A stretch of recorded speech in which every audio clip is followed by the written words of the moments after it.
குரு பாதமே மதி, பகவத் பாதமே கதி. அனைவருக்கும் அன்பு சார்ந்த வணக்கங்கள்.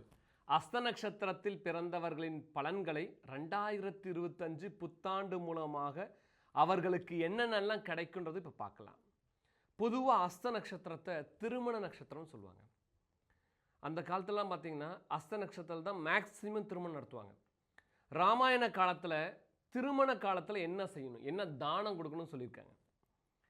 பார்த்தீங்கன்னா கன்னிகா தானம் ஒரு தானம், கோதானம் ஒரு தானம், சாலக்கிராமத்தை தானமாக கொடுக்கணும். அப்போது அஸ்த நட்சத்திரம் வரும் காலத்தில் திருமணம் நிச்சயிக்கப்படும் போது அந்த திருமணம் வாழ்வு வளமாகும்.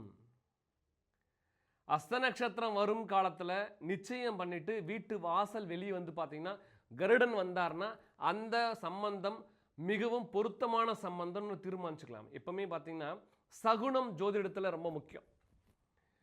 கழுதை வரும்போது பார்த்தா சுபம்னு நினச்சிட்டு இருப்பாங்க. நிறைய வீட்டில் பார்த்தீங்கன்னா கழுதை படம், ஷாப்பில் பார்த்தீங்கன்னா கழுதை படம் வச்சுருப்பாங்க.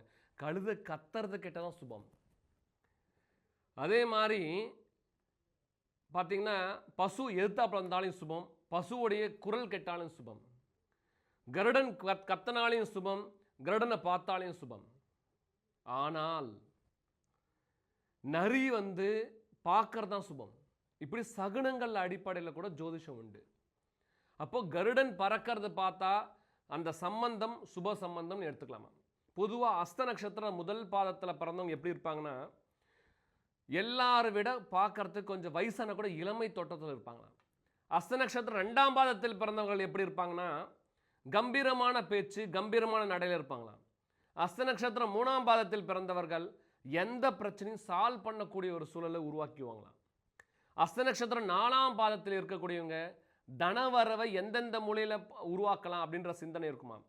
இப்போ 2025 இந்த அஸ்த நட்சத்திரத்தில் பிறந்தவங்களுக்கு மிகவும் மன அழுத்தம் இருக்கக்கூடிய சூழல். எந்த விஷயம் செய்யணும், எந்த விஷயம் செய்யக்கூடாதுன்னு ஒரு குழப்பம் இருந்துகிட்டே இருக்கும். வெளிநாட்டு வசிப்பவர்களுக்கு முதல்ல பணம் வர மாதிரி இருக்கும், அப்புறம் பணம் செலவாயிடும். திருமண காலத்தில் இருக்கக்கூடியவங்களுக்கு முதல்ல பாசிட்டிவாக நடக்கும், அப்புறம் அந்த பேச்சுவார்த்தை அப்படியே கொஞ்சம் கொஞ்சமாக குறைய ஆரம்பிக்கும். குடும்பத்தில் குழப்பம் வந்து தீரும் காலம் இது. அப்போ பரிகாரம் என்ன? பரிகாரம் என்பது தன்னை பலப்படுத்தி கொள்ளும் கருவி.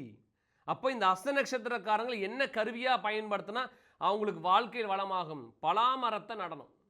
வியாசம் வசிஷ்ட நப்தாரம் சக்தே பௌத்திர மகல்மஷம் பராசராத் மஜம் வந்தே சுகதாதம் தபோனிதும். வியாசர் பிரதிஷ்டை செய்த அனுமான் கோயிலில் போய் ஆராதனை செய்யும்போது நிறைய மாற்றம் உண்டாகும்.